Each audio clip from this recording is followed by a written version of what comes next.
Hello and welcome to Arts and Entertainment. With Chris and Randall. I'm Chris. I'm Randall.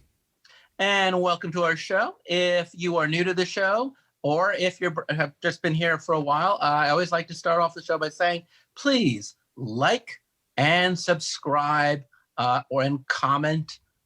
We really need people to like and subscribe and comment. It gives us a sense of if we're doing a good job or if we're doing a terrible job and what we'd like to see on the show. Hey, Randall, what's a great way to get in touch with us? We'll just go to our website, chrisandrandall.com, and you can find different ways to contact us. Our Facebook page is good. You could email us.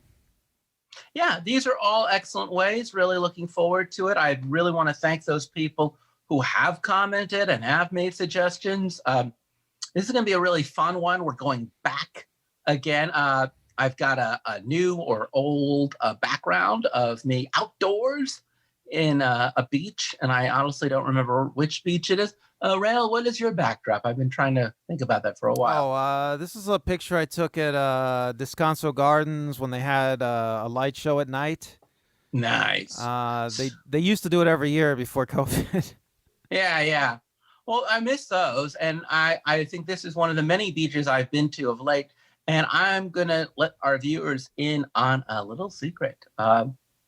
Neither Randall or I, despite the photos behind us, are actually outside. That's true. I am actually in a satellite orbiting space, and you are 1,000 miles underground in a hidden bunker. Yeah, that's right. I'm in an old nuclear siler. So we're using these photos of real places to create the illusion that we're in a real place, because psychologically, when you see real places, you just naturally assume that it's the suspension of disbelief. And that brings us to our show. It's a film show, this one.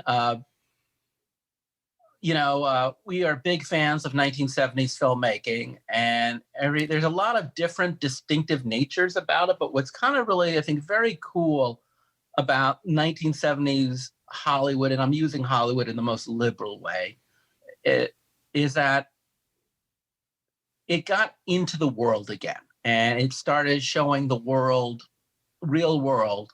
So we're going to cover a few films that we really feel deal with location, naturalism, set design, and the difference between saying what had been before it and what will come after it. Randall, why don't you expand? This is your baby. Yeah, so the 1970s, there was a real shift in the paradigm of production design in movies, usually known as art design, although in 1939's Gone with the Wind, they made up a title called a production designer, who's really just the art designer. So you can use the titles interchangeably.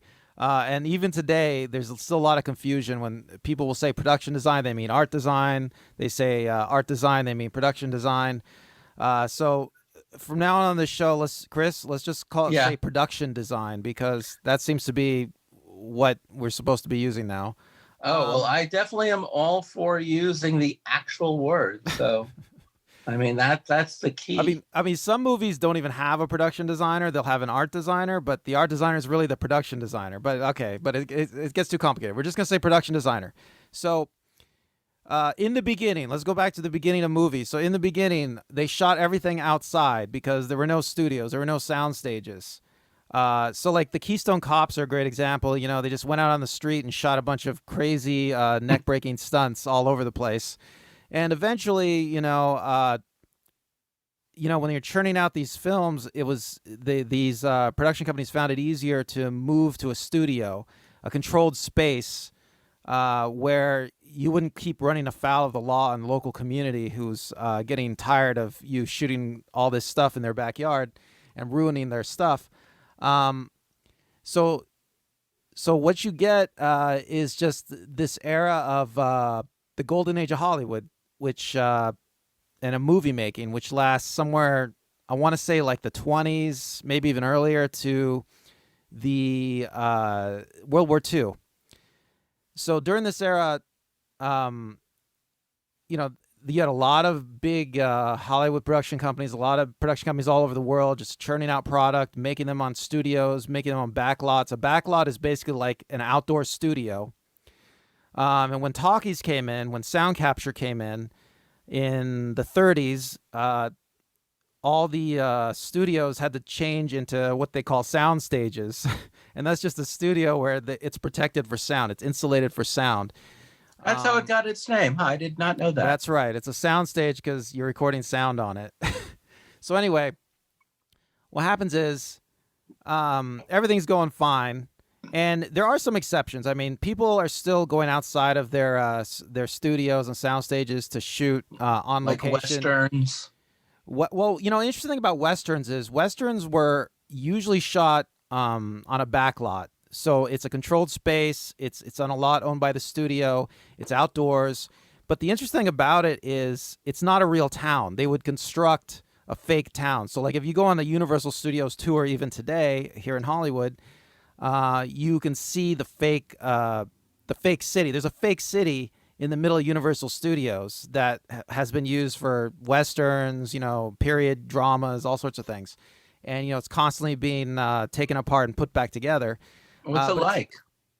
Well, it looks great. It looks like a little city, but it looks different depending on what they're shooting there. Have you been on any of the other fake cities? I've been on 2. I've been at the Paramount New York lot, where actually I've been on 3. What am I saying? And there's in the Paramount lot where they did Spider-Man 2.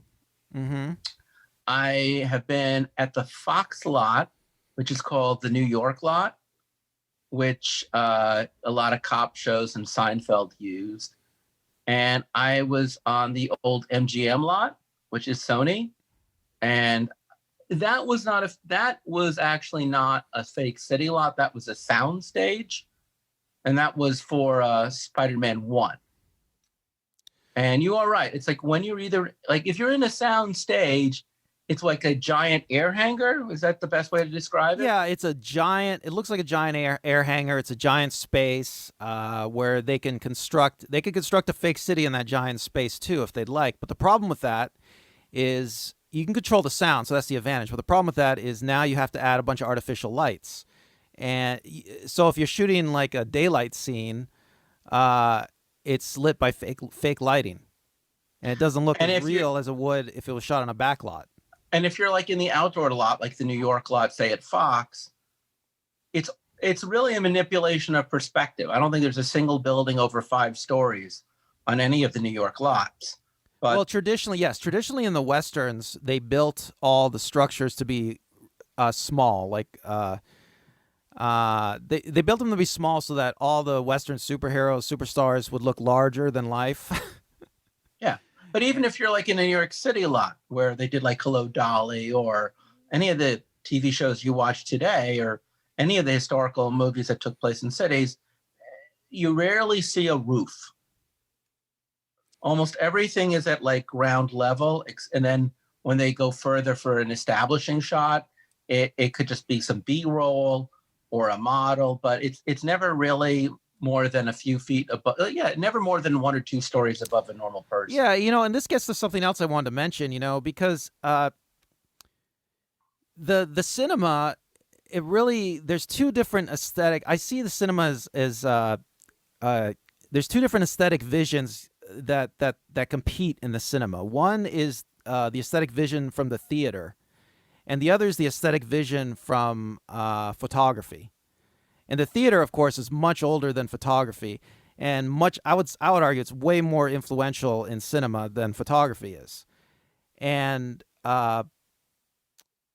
so what you're talking about, Chris, where you don't see ceilings, you don't see floors, you only see like it's indicative, as what we would say in theater. In theater staging, even whether it's naturalistic or expressionistic, there's a limit to what you can physically put on a stage. So you put things on the stage that indicate there is more than the eye can see, and you manipulate perspective. Right. That's another reason for making the structure smaller, right? To give more depth illusion. But the thing with photography is, in photography, the aesthetics of photography are always trying to capture the real, or at least that's what a lot of photography is about. You're trying to capture something that's real. So you fast forward to a movie like I'll get to that again in a second. 2001. Now Stanley Kubrick is he's an amateur, semi-professional photographer, and then he becomes a movie director. And so you can see in all of his movies, he is attempting to fill the frame with what looks real, with a picture that looks completely convincing. Wouldn't you say, Chris? I mean, 2001. Yeah, no, absolutely. Even as I'm looking at just as this photo of myself, for those of you who are watching versus listening, I'm standing here. It's a photo of me on top of a beach, and I can see beach, people, some flowers, mountains, sky, water. The perspective, even though it's not a cluttered photo, is full of shading, lighting, and color that it'd be very hard to recreate in a 1940s soundstage, much less even a 1940s, fake New York. Well, yeah. I mean, and that's a real photograph. You didn't build that beach on a soundstage like on Gilligan's Island or something like that, right? I remember watching Gilligan's Island. And the lighting that you see behind me is actual natural lighting. That's sunlight and sky. Right. You didn't shoot the beach with a bunch of Klieg lights to try to at night to try to make it look like it was day. I deliberately chose a photo that had no filters, so that it would actually just be as naturalistic. Well, I think it looks possible. Great. I think it looks great. So anyway, what happens is, so the movie industry, it's really running on a theater aesthetic. They're creating sets that are very theatrical. And if you watch, from the 1920s through the 1950s, and if you watch any of the movies from that era, I mean, you would agree with me, Chris, right? If you watch a movie from the golden age of Hollywood, and it's on a set, you immediately see that it's on a set. I mean, the aesthetics are not convincing. With the exception of a few blockbusters like Gone with the Wind, the best work on sound stages are the expressionistic works, the stuff that are informed by Germans and deal with lighting. But you're right. Gone with as you said right. Before, well, right? Gone with the Wind is a very unique movie in that I've actually been on the lot at Culver City MGM where they filmed it. But Gone with the Wind is very much like Westerns, where you have some degree of outdoor work with cameras, dollying in real places. But anything that was filmed outdoors in old Hollywood, if it was truly filmed outdoors like that, or, some of Birth of a Nation or any of the Griffith films, they're epic. If they're going to film outside, they're throwing every penny they've got. And it, weirdly enough, adds another layer of artificiality. Because everything in that golden era, everything you see on screen, like Gone with the Wind's a perfect example. Everything you see on screen was artificially created by somebody in the production. Right. So if this photo behind me had different kinds of filters and lighting, there would be a way of making this photo pop behind me, and it would look beautiful, but it would almost look like a painting and less than real. Right. Because that was the dominant aesthetic of color. Color was, when color broke into filmmaking, they didn't just, they wanted it to be bright, iridescent. They wanted it to be decorative. The point of color was not so much to reproduce reality as to show a stark contrast to black and white, which was the play of shadow and light. Yeah, that's true. There was definitely the theater aesthetic, and even in the theater, the idea of controlling color to the extent that they did in classic Hollywood. I mean, it was the same aesthetic, wouldn't you say, in the theater? Absolutely. So even what today, what comes about to shake well, what things happens? up, Randall? This is the interesting thing. The whole paradigm shifts to the aesthetic of photography after World War II because Europe is completely reduced to rubble. A lot of whole cities are leveled, and that includes movie studios. And the Italians, I think it was the Italians who really were the first to get the idea. Okay, our studio's bombed, but our camera lived. So why don't we go out and take this camera and just start shooting stuff in our bombed out city? And that aesthetic, that era, that movement that they started is today called Italian Neo Realism. And I think a great movie from that from that out of that is the Bicycle Thieves from 1948. So if you want to By watch Vittorio De Sica. if you want to watch a good example of Italian neorealism, that's what I'd recommend. Was that filmed in Rome? I believe it was filmed in Rome. Yes, right after the war. So yeah, and you can see the bombed out city in that movie. And they're filming street scenes with actual people walking. The actors real are people doing their work, and as the actors are acting and the film is being filmed, real people are walking around, and no releases signed back then, But people are just, whatever's going on in the background of Bicycle Thief is just whatever was going on in Rome that day. Right, and so that idea when you watch like Bicycle Thieves today, you're immediately struck by how modern it looks. I feel any movies from that era, that time, shot outside. Yeah, because it's the streets are real Roman streets. The actors and the people in the background are wearing regular people clothing. Outside of our leading actors, the people in the background are not wearing makeup. They don't have a very intricate lighting or sound crew. So whatever noises we see, a lot of that is just what's there. And the state of the buildings are the state of the actual buildings. Well, one advantage that the Italians had at that time was they didn't record sync sound. Like, they didn't really have sound stages in Europe, a lot of Europe. What they did was, even today, they re-loop all the dialogue. So they don't even record dialogue on set. They just record dialogue in different languages after the whole thing is shot and edited. So like the spaghetti westerns are like that. And I guess also this, in a way, when you have a real city like Rome, which is a beautiful city, but even if it was not, it becomes a character in the film. Right. Well, if you want to shoot the real Rome, like if you're going into Rome and you're going to try to capture the real Rome instead of like trying to dress it up or change it in some way to fit some kind of vision, then yeah, it becomes it totally becomes a character. So that idea spread all throughout Europe, and it's, I just want to last one point. It's not pretty Rome. Like, no. Yeah, I know what everyone's saying, but what about all those movies that take place in Rome? But when you see pretty Rome, then it's not real Rome. It's the Rome of the travel brochure that people want to escape to. And once you get to real Rome, you realize that travel brochure does exist, but it exists hand in hand with a living city, no different than any living city anywhere else in the world. True. Well, I just want to go on with the timeline just to get this going. Yeah. So in 1948, Hollywood was divested of their theaters. I mean, Hollywood used to own the theaters and the studios, and so European movies weren't being seen in America. So in 1948, Congress changed that. They broke the monopoly, and suddenly you get all these Italian neorealism films in Hollywood in America.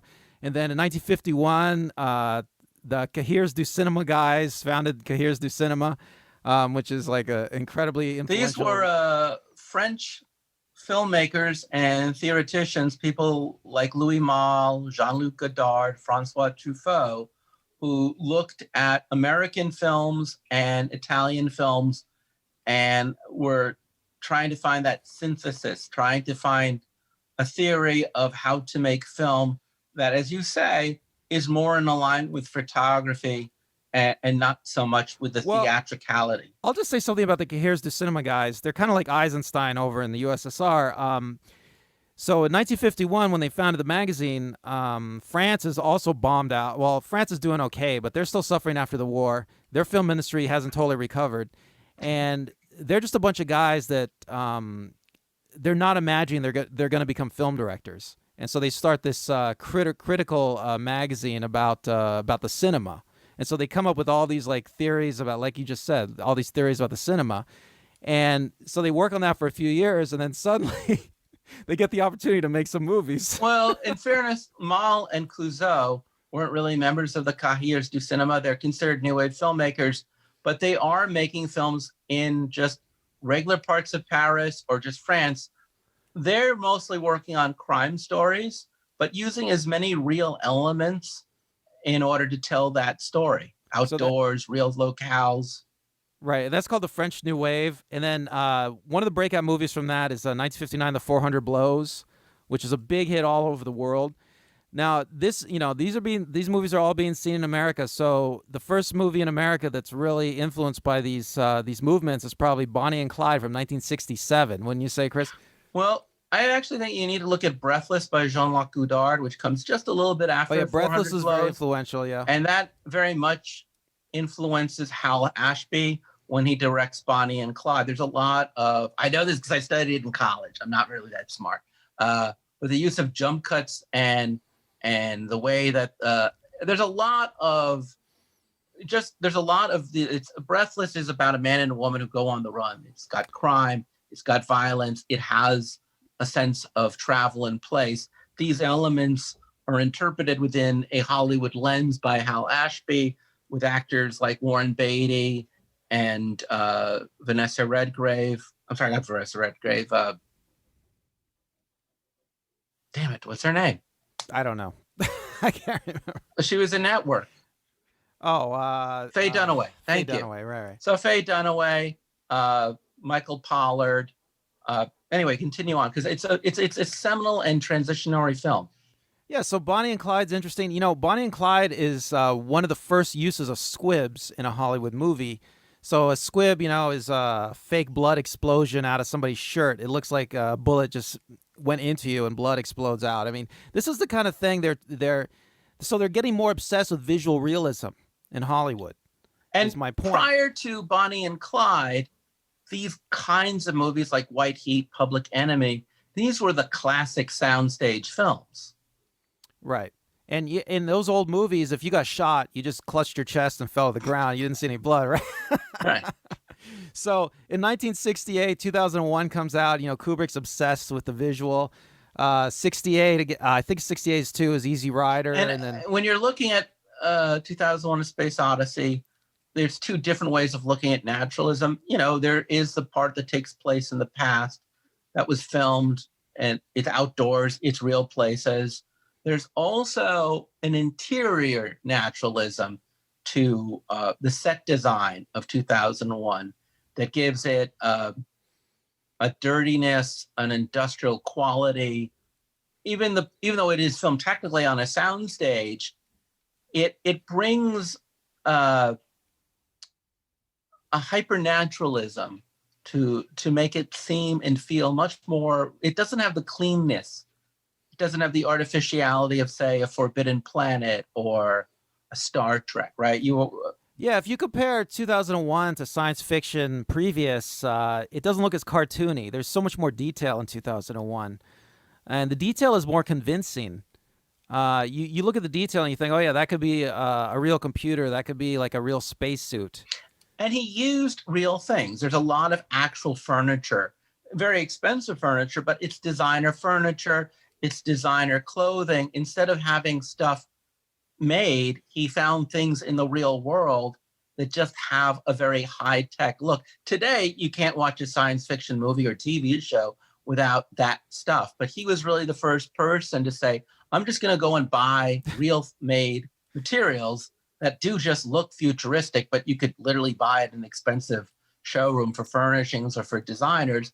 And that will create, because it is real, your mind already knows that on some subconscious level. Yeah, and it's so weird for us to be talking about this, how we're saying, oh yeah, these the people making these movies were trying to make the movie look real. I mean, this is like, this idea is it's revolutionary, but it seems so silly to talk about it in that way. But that's really what happened. Suddenly, people making movies, especially production designers, they started thinking, well, I want this movie to look like photorealistic, like a photograph, like it actually happened. It's going to be ultra convincing. And one of the ways to get that realism is not to make it, but to go out on location, which is a lot of these movies do, right? So Easy Rider was a travel picture. It went all across the country. Midnight Cowboy used New York as its location. New York is basically becomes a character, and then we get to the movies we wanted to talk about a little bit more deeply today, right, Chris? So right. So once the 70s come, it's not, as you just said, there's plenty of antecedents, and most of the filmmakers we're going to discuss today are young men of that earlier generation who had been students of film who had grown up watching those things or were contemporaries but not yet making film. So I really think that especially because Midnight Cowboy, directed by John Schlesinger, screenplay by Waldo Salt, starring Jon Voight and Dustin Hoffman. I'm not going to talk about it. I just wanted to give you a sense of it. That is a New York story. The characters are poor. They represent the underbelly of New York. It's filmed entirely in New York City. It won the Academy Award for Best Picture. Keep in mind, the film that won the year before that was a studio soundstage musical. So it's a tremendous shift between, I don't remember which soundstage musical. That's why I'm not giving you the precise one. But my point is this, that you go from like Dr. Dolittle and My Fair Lady, which are just beautiful movies, but complete soundstage works, to something that is shot very much in the style of a French New Wave filmmaker or Vittorio De Sica. Now, here's what's interesting. I'm going to start off with The French Connection by William Friedkin, 1972. The thing about The French Connection is it has those elements. It also has the elements of Bonnie and Clyde. But The French Connection is, at its heart, what they call a police story. It's based on a real heroin exporting ring that happened to New York City in the 1960s. Friedkin actually was basing it on a real detective who broke the ring. Everything about it is factually accurate. And unlike films that are trying to explore more philosophical bents, this is really an action film. This is a movie that is shot. If you guys are fans of Law and Order, this is like a procedural. You know what I'm saying? It's, he uses real locations. He works with real detectives, real police cars, real sites. New York City of the early 70s is pretty much an easy double for New York of the 1960s. It's where the city is at.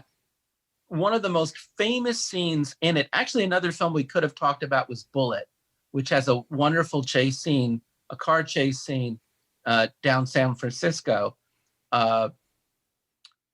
Friedkin loved that scene so much that he hired the stunt driver from that scene.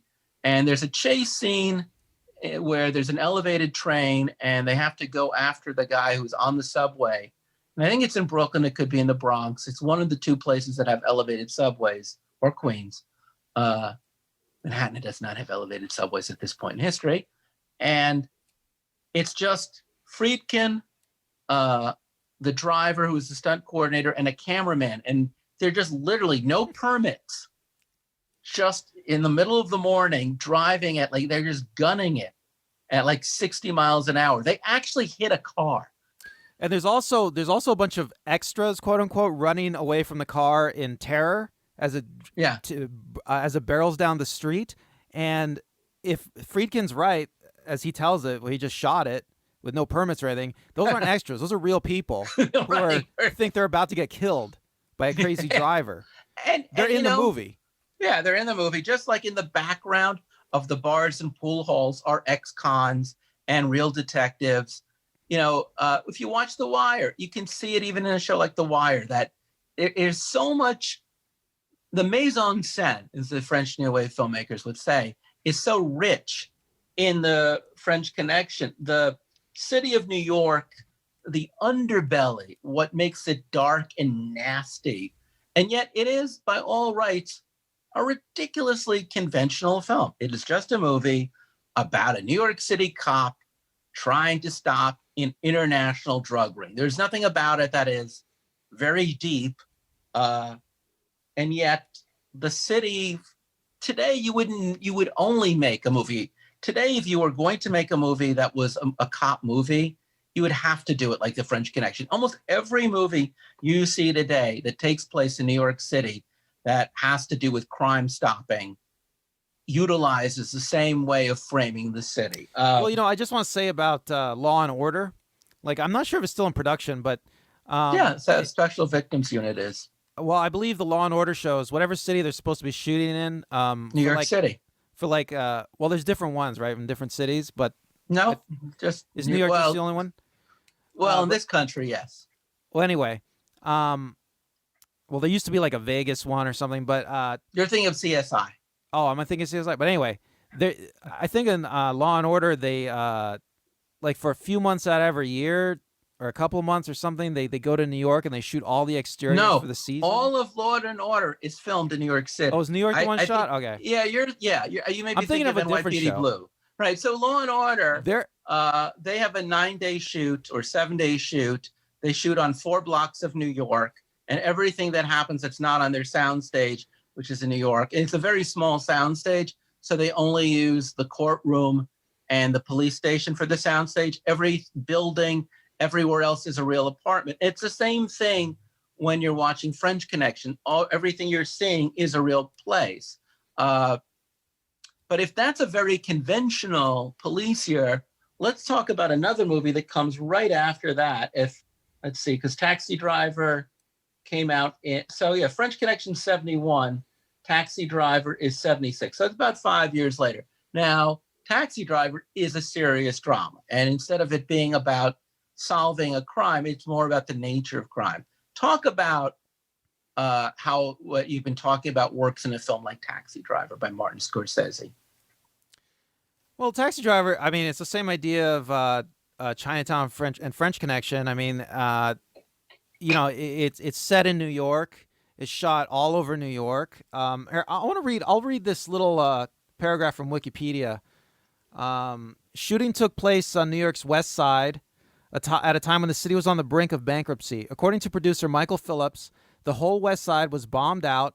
There really were row after row of condemned buildings, and that's what we used to build our sets, were condemned buildings. Now it's fashionable real estate. But New York and Times Square was shuddering and disgusting. It's just exciting to see the city bounce back and become the great place it is today from where it was then. We didn't know we were documenting what looked like the dying gasp of New York. Now, I was actually alive for that. right. So, I mean, I'm alive for French Connection, but I'm 5. Whereas when I watched Taxi Driver, and I didn't see Taxi Driver in the theater until I was in college. So it's not something I watched in its time. But the part of New York City of Manhattan that they're showing, especially Times Square, of the porn houses and the old shuttered tenant buildings, it feeds the story. And it even feeds the story in a way far more so than in French Connection, because French Connection is a criminal underbelly, whereas the New York of the mid 70s, that was a city, that's when the daily, that famous Daily News article, Forward to New York dropped dead. That was the real New York. That was a city that was having budget issues, crime issues. New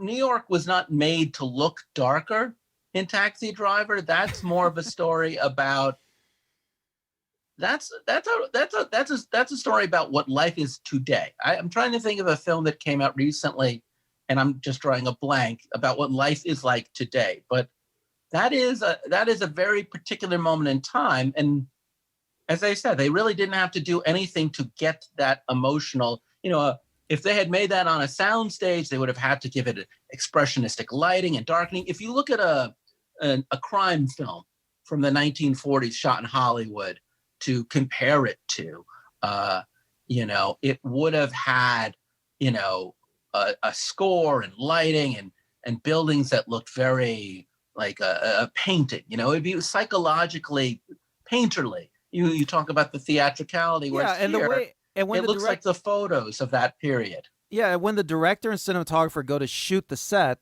of that hypothetical movie you're talking about, shot in the studio, they have many fewer options, because when they build the set, it's only going to look right from certain angles.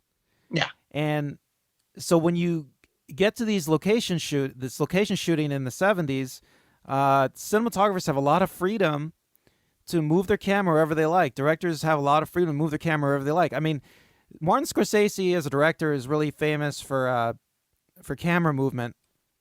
And when you watch Taxi Driver, the camera is moving all over the place. If Scorsese had tried to make a Taxi Driver on a set, it's funny to even think about how it looks. I think the screenwriter Paul Schrader had actually been a taxi driver.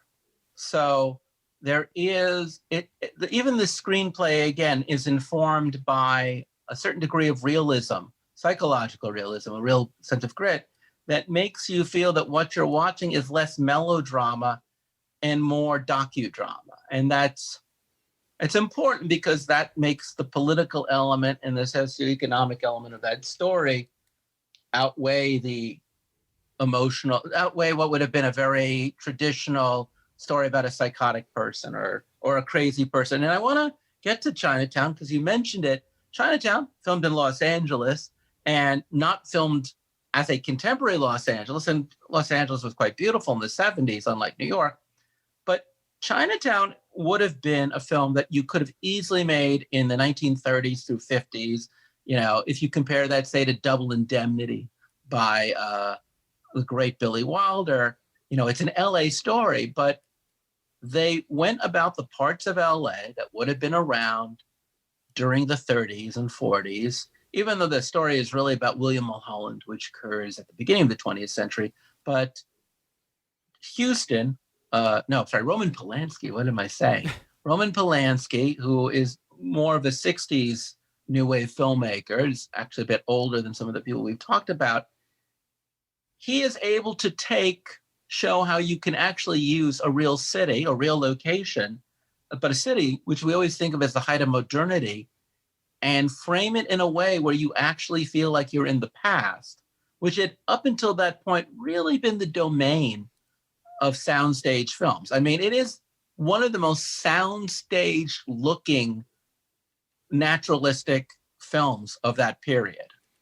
I think that's mostly due to the fact that there's a lot of night scenes and they're artificially lit. I mean, would you agree with that? Well, I mean that as a compliment. So yeah, I see what you're saying. But even the day scenes, the way they pick very archetypal parts of LA, the way they film it, it does feel, when you use a real city and you just look at the buildings that would have been there in that period in history, and then you put some period authentic cars there that are the actual cars, and you dress people up in clothing that's very similar, but you keep the lighting natural and you keep it outdoors, especially in the final scene of the film is very important that way. Again, it elevates it in a way that's past traditional melodrama. And I love Double Indemnity. I'm not knocking it or Sunset Boulevard, but the very fact that Wilder had to deal with the limitations of sound stages means that the world that the story is taking place is never a world that we fully see. Whereas the world of Jake Getz's Chinatown of LA at that period, it's expansive. And you know what I'm saying? It's kind of like when you play a video game and you can wander the whole environment. It makes that environment seem that much. And again, another film, much like the two we just mentioned, where the city is the character, the neighborhood is the counter. This is Chinatown, Jake, is what closes the story. It's what Robert Towne writes. And you have to believe that Chinatown and this part of LA and this history of LA is 100% real, or even more so than French Connection or Taxi Driver. If you don't believe in the reality of the world that's been created, then the ending of the film doesn't work. Because that's how important the John Huston character has to be. That's how important the story has to be, because it is a story about the founding of LA. And it's funny too, because strangely enough, especially if you see like LA Confidential, there's now, even Once Upon a Time in Hollywood, there is a legacy that Chinatown basically left us with of telling great stories about early Los Angeles by using actual Los Angeles. Yeah, it's hard to imagine going backwards and shooting any of these movies you mentioned on a soundstage, isn't it? I mean, so let's get out of the city and let's go out into nature and let's talk about two films that you would never think about being in the same breath. They're only a year apart in age. Steven Spielberg's Jaws, and that's 1975, and Michael Cimino's, 3 years later, The Deer Hunter. So you know the story best about Jaws, which in any period in the 50s would have absolutely been, a backlot movie, with a plastic shark and, Yeah, any Jaws. town USA. Jaws, they put a lot of money into Jaws. You go to the Jaws Wikipedia page. There's a lot of great stories on there, like several just on the Wikipedia page. I mean, Steven Spielberg went way over time. Like I think he went 100 days over time or something, which was like unheard of at that Yeah. time. One quote that was interesting that I found on Wikipedia was Jaws was the first major motion picture to be shot in the actual ocean. Now, the interesting thing about that is just imagine, I mean, take a movie like 20,000 Leagues Under the Sea. So back in the olden days, they would shoot these movies on the backlot. And they would shoot them not in the ocean. They'd build a giant water tank, and then they'd put all their stuff into the water tank. So try to imagine Jaws being shot in a tank on a studio backlot. I mean, it just doesn't make any sense. You watch Jaws, and there's just so And many... I think that's a good point, because look, there's no way you can use a real shark, so that the shark is going to be the fakest part of it, and so therefore you focus so much on real water and real boats and the things that have tangible depth and volume, and you really play down the shark so that the shark is in the film very, very briefly, and it's the suspense of the shark that really keeps you at your seat. And you can keep the suspense of this while you're in the suspense of the shark. You can focus more on all of the elements visually that are actually real. Well, I'll tell you another interesting tidbit on the Wikipedia page. Anyway, it says that the production designers were thinking of trying to train actual great white sharks for the shoot, but they, at a certain point, they realized that was impossible. So then they decided to build fake sharks. And the last half hour of the film takes place entirely on water. And the sequences that take place on the water with boats and swimming and the shark. They also shot it on a real beach. On a real beach, yeah. At Martha's Vineyard, I think a lot of it was shot. Right, it's an East Coast beach. They make the town of Amityville a real town. It has feeling and it has depth. It's a character. The water is a character. The environment, really, especially by the time you get to the third act, the environment that they're in is the story. Once they get out into the water, they're not going to come back until the end of the film. Oh, spoiler alert, they're not going to come back until the end of the film. So you have to, if you look at, any of the Moby Dick films that came out before this, or anything nautical pirate movies, out to sea had always been so artificial that you just didn't care. And I mean, I won't lie. I mean, it's not like this changed everything. I mean, they built a giant water tank for Titanic, but at least in this film, that last half hour only works because everything is real. So let's go to Deer Hunter, which admittedly is not normally a film that you would connect, but which by title, and if you see the film, you will see that the degree that this film takes place out in nature really dictates so much of what the story is about. Yeah, let me read this quote from Wikipedia. It sums up almost everything we're talking about here today. This is from the producer, I think, one of the producers. All scenes were shot on location, no sound stages.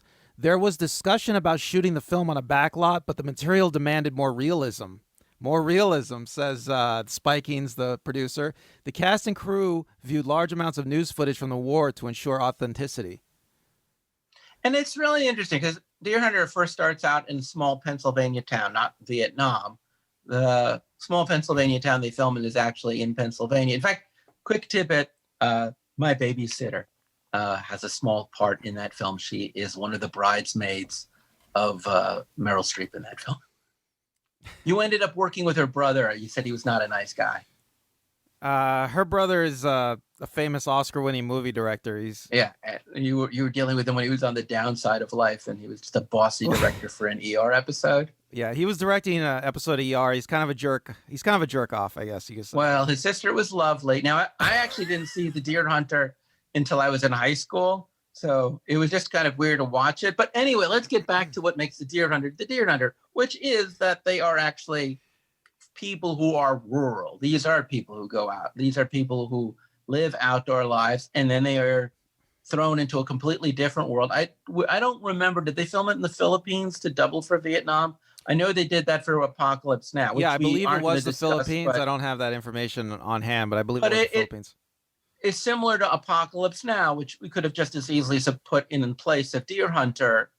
The nature of being thrown out of civilization, the nature of being thrown out of protective society, the nature of going from being hunter, predator to prey. How do you feel like the naturalism really informs the storytelling? Well, it really brings you into the location. I mean, he's making a movie about Vietnam, and you actually feel like you're in Vietnam. I mean, you know what's interesting? You can look at John Wayne made a Vietnam movie, but I believe it was all shot in a Green studio. Berets, yeah. And you look at it. I mean, you can see it's like everything looks totally fake. You know, I'm kind of wondering if maybe one of the things that spurred the search for realism, visual realism, and locations is maybe did the audiences get more sophisticated? I mean, I almost think that maybe that's not the case, but I think there is a level of sophistication, and I also think the filmmakers really wanted to get beyond the cliches. I mean, there is a very powerful Russian roulette scene in The Deer Hunter. It's filmed outdoors, and it's kind of indoors in that it's a bamboo hut. But if you look at the way the light keeps on shining through this poorly made hut, and you've been outside for so long, it's so savage. And so much of The Deer Hunter is about the savagery of humanity and savagery of man and savagery of warfare. And when you film a movie that takes place out in nature, just like Jaws is about man versus animal and the savagery of nature from a shark to man perspective, here it's the savagery of nature of man to man. Getting out of the soundstage, getting out of the backlot, getting to a place that is visually unique and different, lighting it in a way that seems so realistic to us, makes whatever that is about to happen that's horrific. And technically, both of those films are horrifying films to watch. They're frightening movies. They're savage, they're brutal, they're bloody. But because they're set against backgrounds that look so much more like our own world, unlike, say, a horror movie from the 60s or 40s, it's much more unnerving. And that's why I think it becomes more resonant. Let's lighten it up and talk about comedy. And unfortunately, I don't really want to talk about Woody Allen because of a number of reasons, including the fact that we've just done a lot of New York stuff. There's not a lot of outdoor naturalistic comedy in the 1970s. In fact, Hollywood has got a zero record. There's, I mean, I guess Animal House to a degree, but mostly comedies.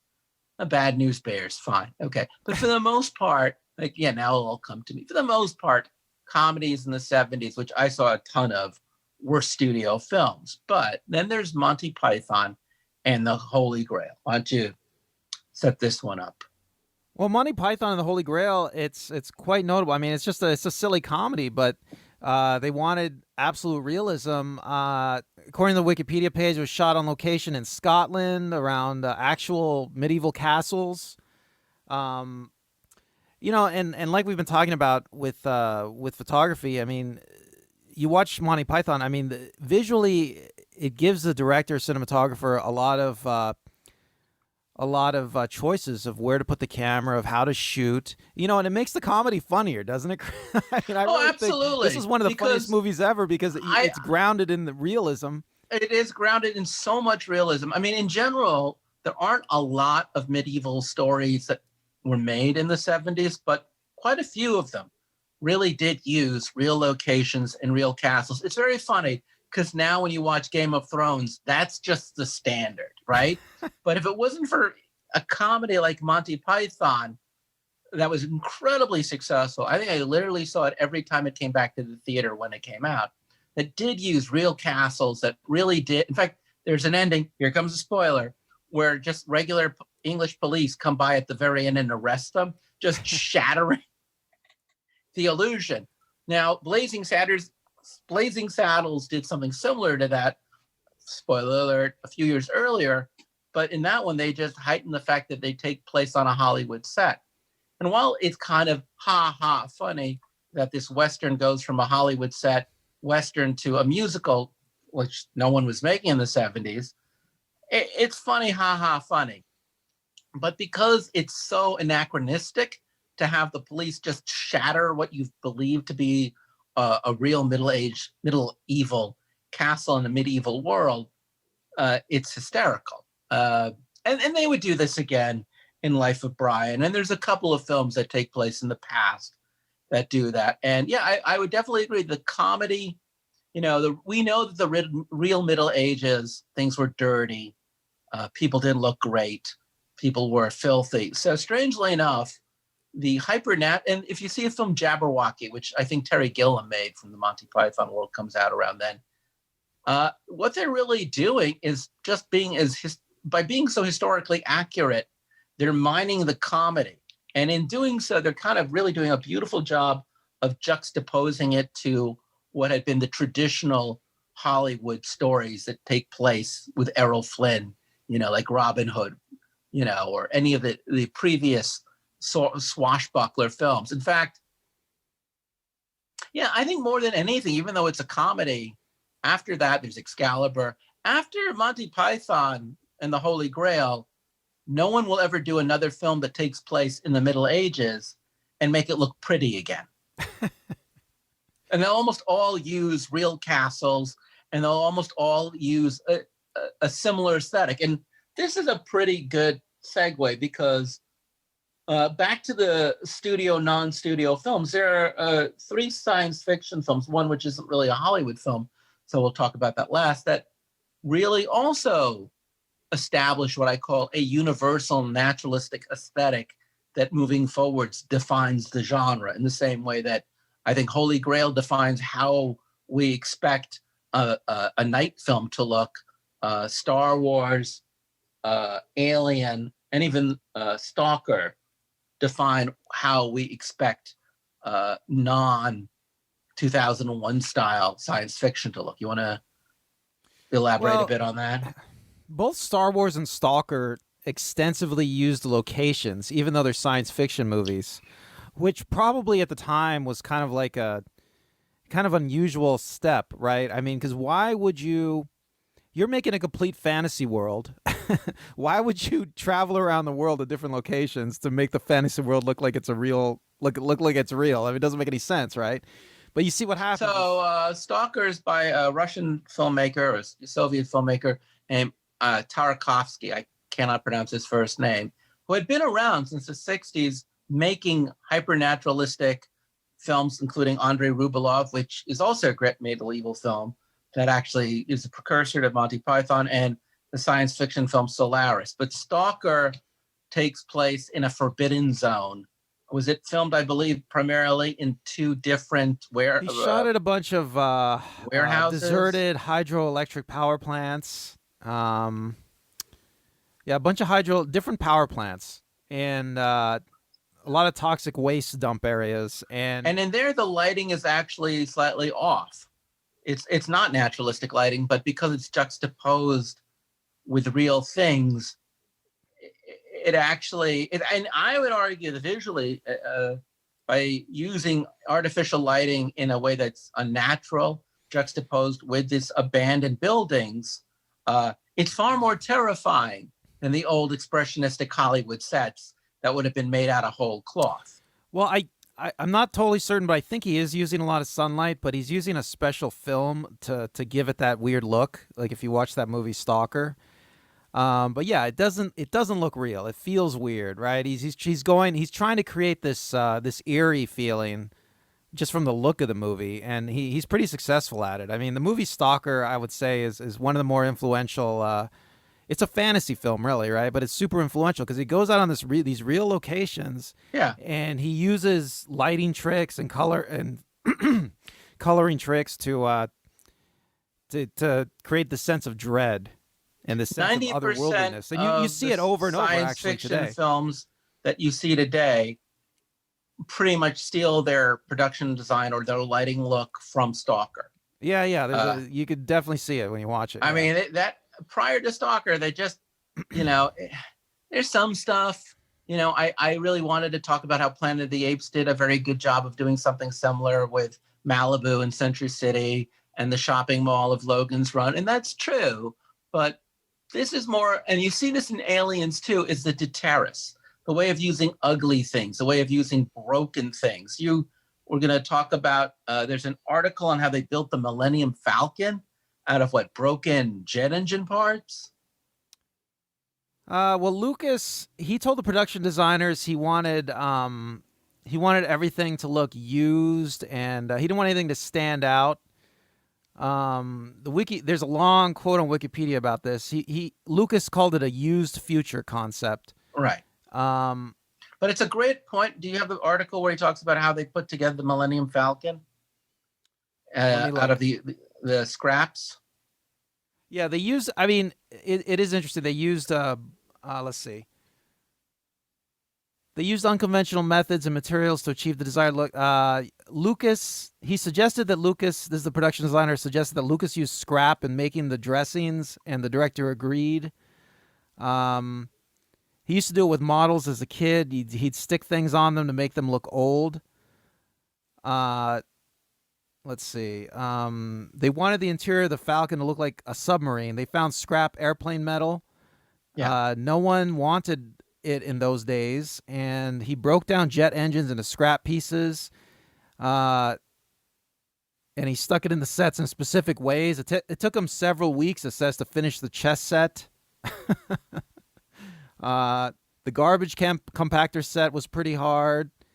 But because all of these things, interior-wise, have weight, volume, recognize, he actually uses film editing equipment and film production equipment, just throws it in as if it's part of the Death Star.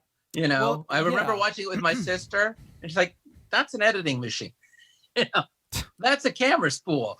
Like those are paint guns that they're using. Well, it's such. Go ahead. I want to say the sets of Star Wars are quite striking. Even today, if you watch, we're talking about Episode 4, the original Star Wars movie. You watch it, the sets are just the amount of care that went into every single little tiny detail of these sets is just extraordinary. I mean, I don't think they even achieved it in Empire. I think Star Wars was the height of the production design. Well, but in all of these Star Wars films, you've got Tunisia, Arizona, the Redwood Forest of California. These are real spaces that have the ability, kind of like when we were talking about Chinatown, to double. They don't just have to be natural to our world, the other unworldly nature of them. And again, in a weird way, when you look at the desert scenes in Star Wars, especially, I'll go with that. Then I believe that is Tunisia, or is that Arizona, or both? I'm sorry. But either of those desert scenes, because they're real deserts. Now, I'll be honest with you. Lawrence of Arabia was filmed in a real desert. And yes, there is a whole series of beautiful films by people like David Lean and Richard Attenborough that were making films outside of the sound stages. But these were big budget films. So to film your movies like out in the deserts for a low budget film, this is quite amazing and expensive but not expensive looking without being expensive. Sorry. Well, actually shooting out in the desert like they did for Lawrence of Arabia, I mean, that's what made that movie. I mean, that's why Lawrence of Arabia looks so amazing. Fast forward to the Sci-Fi Channel tried to remake the Dune novels on the cheap. And this is after the Lynch Dune, which was actually shot in the desert. But the Sci-Fi Channel made, and if you watched them, you'll see they shot all the desert stuff on sound stages. And it looks pretty bad. It looks pretty bad. So what is Alien doing here? I think Alien is mostly sets. It's mostly sound stages, but the care that goes into the Alien sets is just and this is the first one. It's just absolutely extraordinary. I mean, if you go to the Wikipedia page and read about it, you'll be blown. Let me read about it. I'll read it. A crew of over 200 craftspeople and technicians constructed the three principal sets: the surface of the alien planetoid and the interiors of the Nostromo and the derelict spacecraft. Art director Les Dilley created 1/24th scale miniatures of the planetoid surface and derelict spacecraft based on Geiger's designs, then made molds and casts and scaled them up as diagrams for the wood and fiberglass forms of the sets. Tons of sand, plaster, fiberglass, rock, and gravel were shipped into the studio to sculpt a desert landscape for the planetoid surface, which the actors would walk across wearing spacesuit costumes. The suits themselves were thick, bulky, and lined with nylon, had no cooling systems, and initially no venting for their exhaled carbon dioxide to escape. Combined with a heat wave, these conditions nearly caused the actors to pass out. Nurses had to be kept on hand with oxygen tanks. For scenes involving the exterior of the Nostromo, a 58-foot landing leg, 58 feet, okay, landing leg was constructed to give a sense of the ship's size. I mean, here's the interesting thing. Okay, so this is all pre-computer graphics. So if you fast forward to the recent Alien movies, all that dense, meticulous design that fills every single frame, it's totally gone. Because now... Go ahead. Well, now they're filling frames with computer graphics, they're scaling it down. I mean, they had a crew of 200 people who who worked to make the original Alien sets. I think in a lot of ways, one of the reasons these movies are so striking in that era is because even though old Hollywood was starting to die out because they got divested of other theaters or whatever, a lot of the old craftspeople from old Hollywood, they were still there. They were still looking for work, and they were put to work on these crazy 70s movies. I will say this much about Alien. People are wearing Hawaiian shirts.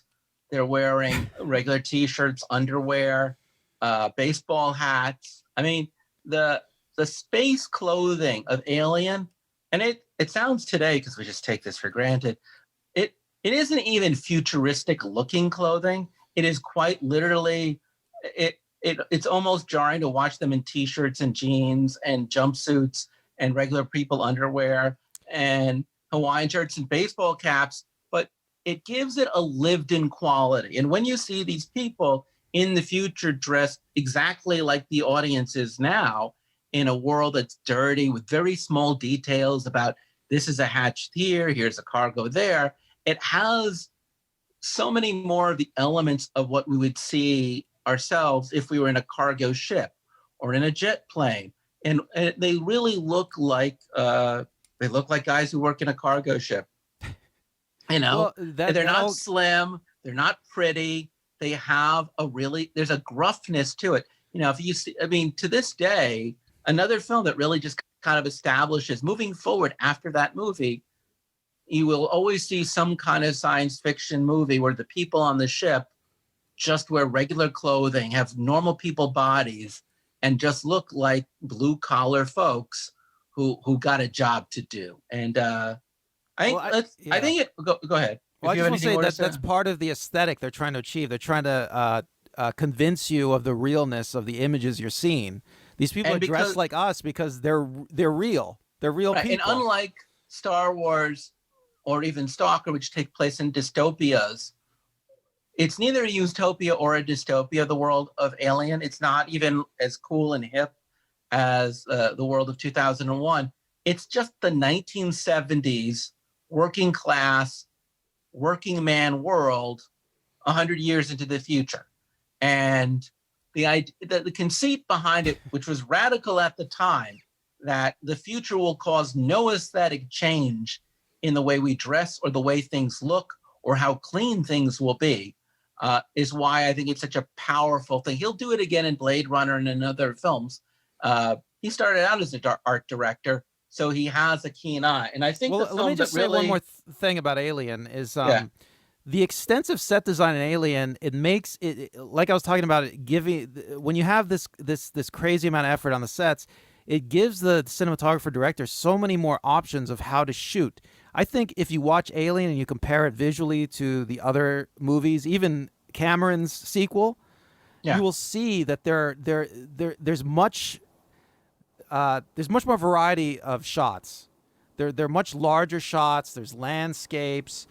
There's framings that are quite enormous, where you see just so much of a set that doesn't really exist. It's not a location. I don't think you really see that in the subsequent movies. Yeah, and I think kind of again like Jaws, kind of again like Deer Hunter, like a lot of the films that we've been talking about, the terror and the horror of these films work on a completely different level psychologically, because we believe that this is happening in a world almost identical to our own. The last film I want to bring up, I feel kind of ties in a number of these various elements, is the 1979, directed by Peter Yates, written by Steve Tissick, called Breaking Away. Breaking Away takes place in Bloomington, Indiana, which is the hometown of the University of Indiana.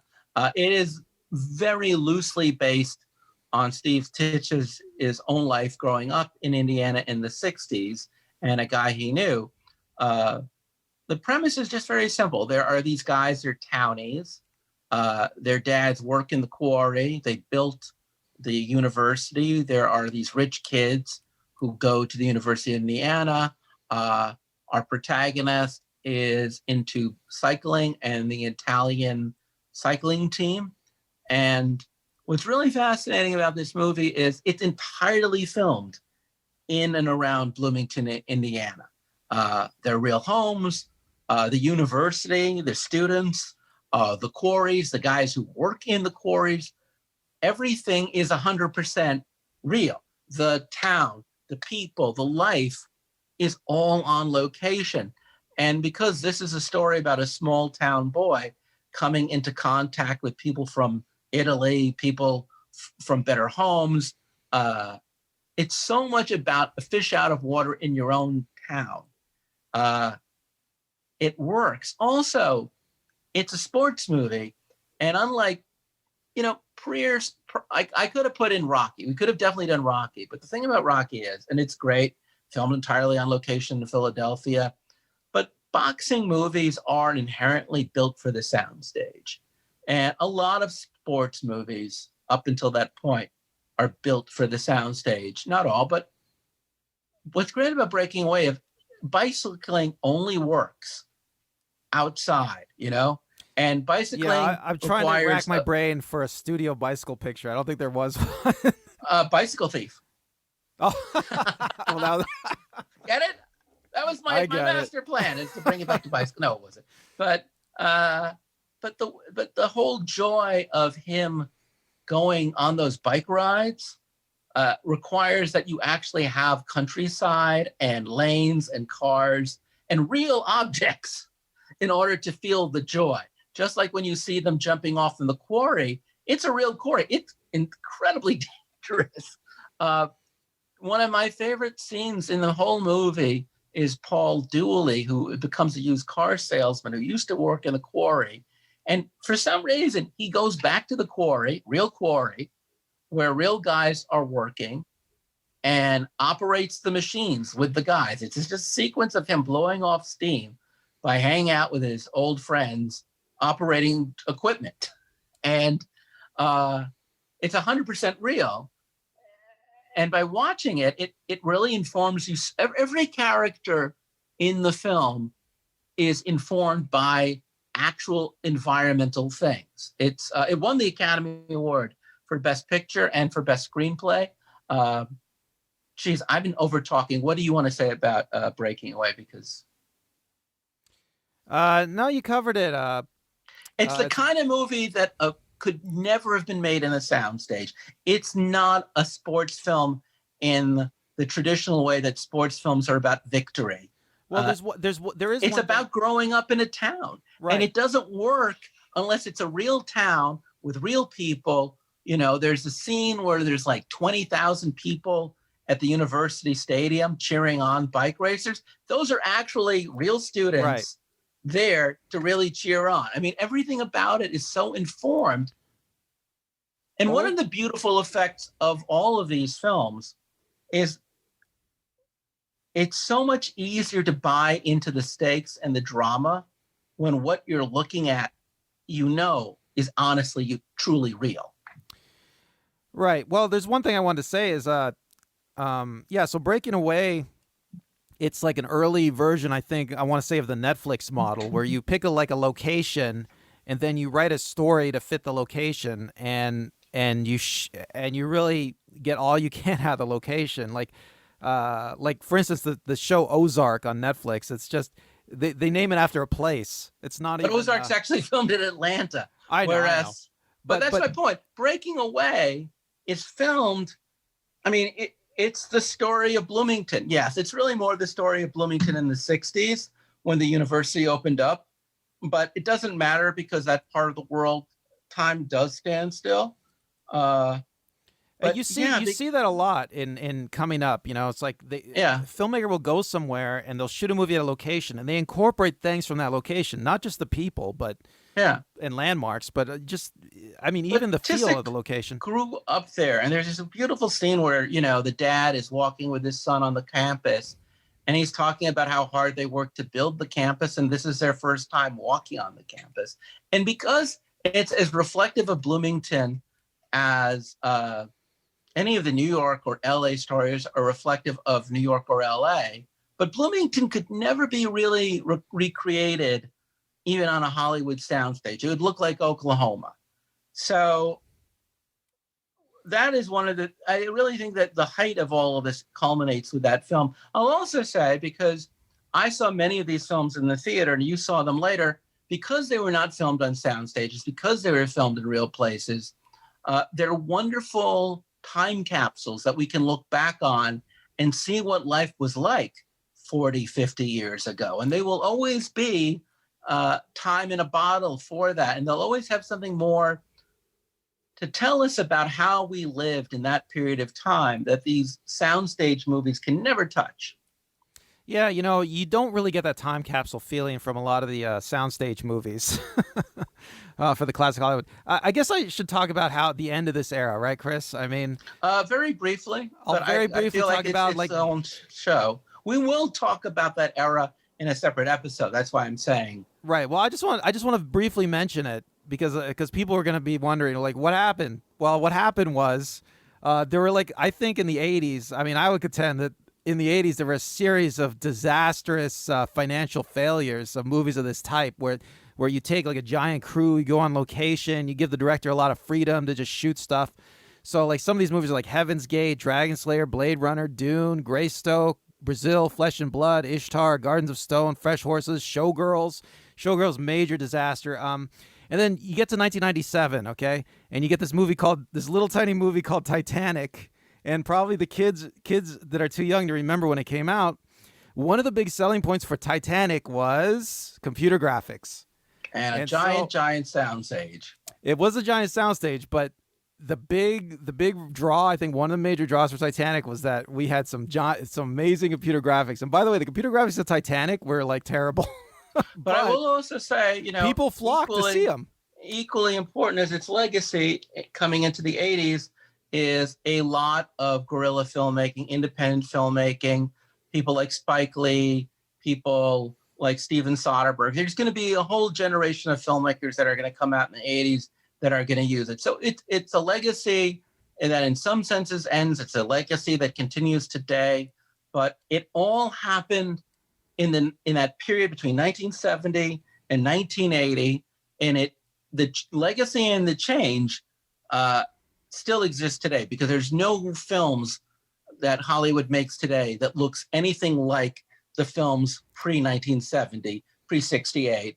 And even when you're watching these movies from the 70s today, so many of them on a visual aesthetic have aged really well. I know because I just watched Breaking Away a few months ago with my girlfriend, and she was so amazed on how the universality, how well it's kept. And I think if you watch any of the films we've just mentioned, and please do, I think you'll see what we mean about the fact that the choices they made allowed it not only just to be a great timepiece, but also give it much more relevance and prescience, so that it still works on us emotionally. It makes us laugh. It makes us scared. It makes us feel what we feel, because the world that it portrays is still a world which we live in today.